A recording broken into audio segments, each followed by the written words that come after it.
have to get away from the Babylon. I want to start. Yes. So the discussion that you see me had with the brother don't know before is that he's saying Jesus consistently preach peace. Maybe I don't know. Maybe I'm paraphrasing you.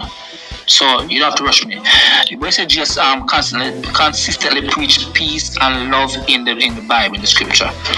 I says no. We see at times contradictory message in the scripture.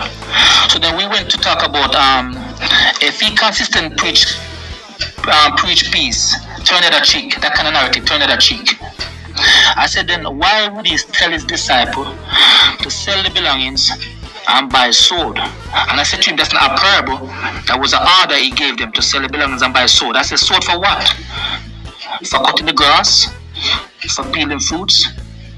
I says, obviously, he was ready to take on a battle with the enemy that was coming in the garden of the Roman soldier, because he knew they were coming. That's why he was praying.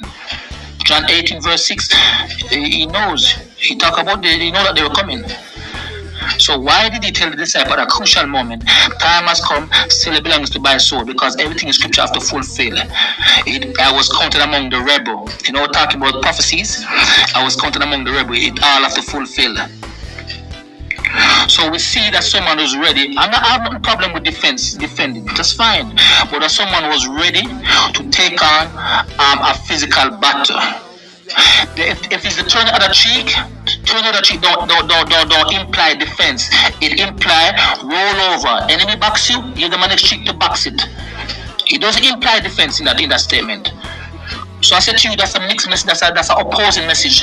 When you're going to say to the disciples, sell the belongings and buy a sword, that means you want to take on a battle.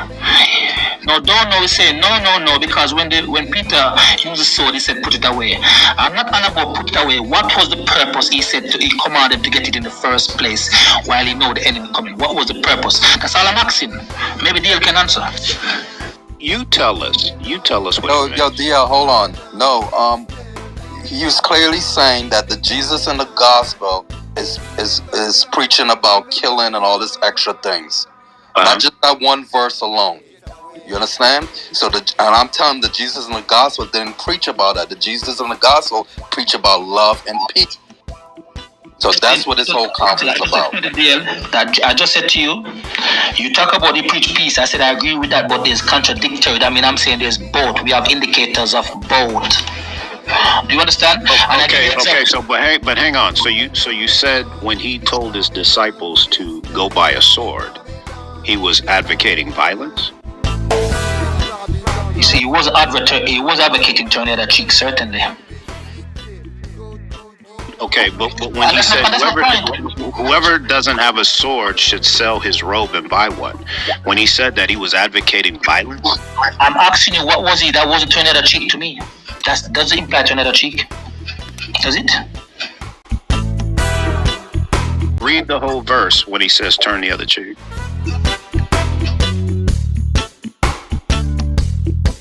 We have no time to waste and no hesitate. If we not leave today, it could have been too late. It could have been too late.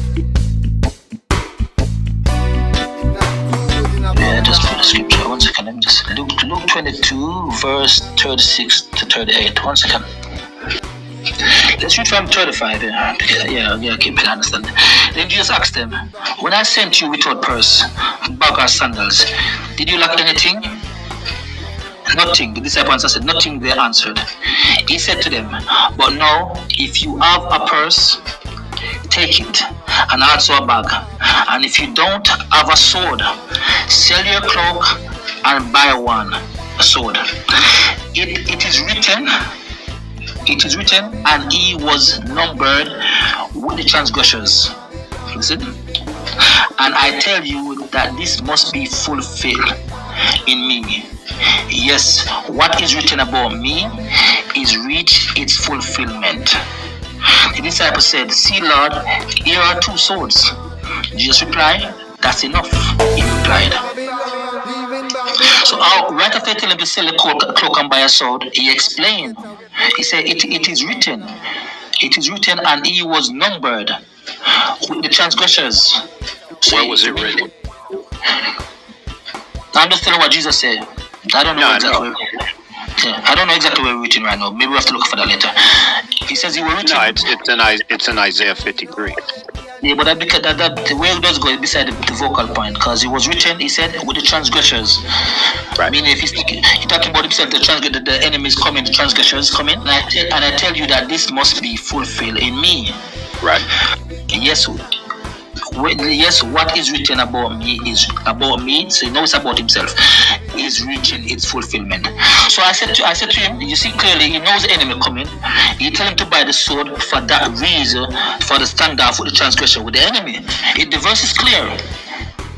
Yeah, but he couldn't have been telling them to buy it, because he told Pilate, he said, my kingdom is not of this world. If it was, then my disciples would fight for me. But let's stick back to what Jesus said. He identifies himself as a suffering servant of Isaiah chapter 53. No, what are we gonna do now? What's this? What are you doing? No, what we're gonna do is we're gonna look at the prophecy. I'm asking you what the part that doesn't make it. See, this is why I told you you're gonna lose. No. Because you don't know the prophetic context in which Jesus is speaking. The verse explain the context as well. He literally quote. It was numbered with the He was numbered by the transgressors. He tell you, he knows the command. All right. Okay. And where was that at? Where's that at? He was numbered with the transgressors. Isaiah 53:12. Oh God! This God, he's talking about this order was given in the Garden of Gethsemane. Did you not know that?